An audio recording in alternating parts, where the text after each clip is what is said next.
Details చూద్దాం. కోనసీమలో blowout మంటలు ఇంకా అదుపులోకి రాలేదు. 30 మీటర్ల ఎత్తు వరకు అగ్ని జ్వాలలు ఉవ్వెత్తున ఎగిసి పడుతున్నాయి. బావిలో గ్యాస్ పీడన స్థాయి తగ్గే వరకు మంటలను అదుపు చేయడం కష్టమేనని అధికారులు అంటున్నారు. మలికీపురం మండలం ఇరుసుమండలోని మోరీ 5 డ్రిల్లింగ్ సైట్ లో జరిగిన ఈ ప్రమాదం ప్రజలను మరొకసారి భయభ్రాంతులకు గురిచేసింది. ఓఎన్జీసీ బావి నుంచి గ్యాస్ భారీగా లీక్ అయినప్పుడు అధికారులు అప్రమత్తమయ్యారు.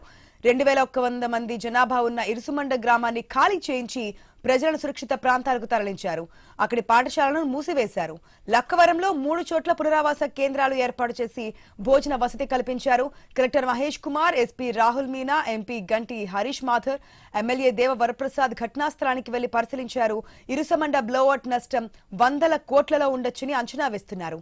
అగ్నికీలల్లో డీప్ ఇండస్ట్రీస్ చెందిన రిగ్, అందులోని లాగింగ్ టూల్, భారీ వాహనాలు కాలి బూడిదయ్యాయి. ఎగసిపడే అగ్నికీలతో సమీపంలో 500 వరకు కొబ్బరి చెట్లు కాలిపోయాయి.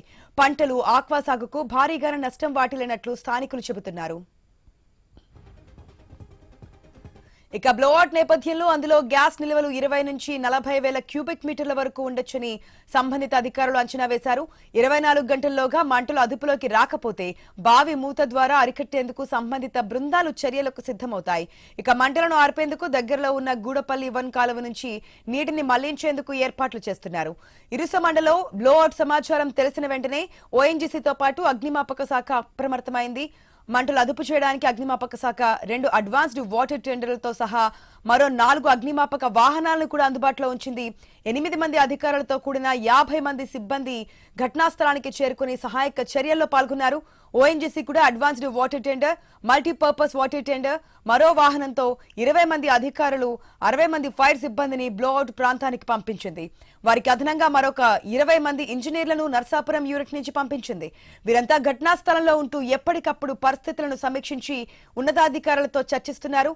బ్లోఅవుట్ ప్రాంతం నుంచి 1/2 కిలోమీటర్ వరకు 50 డిగ్రీల పైనే ఉష్ణోగ్రతలు నమోదవుతున్నాయి. ప్రమాదం చోటు చేసుకున్న వెంటనే సమీప గ్రామాల్లో విద్యుత్ సరఫరా నిలిపివేసి అప్రమత్తం చేశారు అధికారులు. ఇరుసమండలోని మోరీ 5 డ్రిల్లింగ్ బావిలో పరిస్థితిని నియంత్రించేందుకు విపత్తు నిర్వహణ బృందాలను రంగంలోకి దింపినట్లుగా ఓఎన్జీసీ ఉన్నతాధికారులు తెలిపారు. ఇక దేశీయంగా, అంతర్జాతీయంగా అనుభవం ఉన్న నిపుణులతో సమన్వయం చేస్తున్నట్లుగా పేర్కొన్నారు.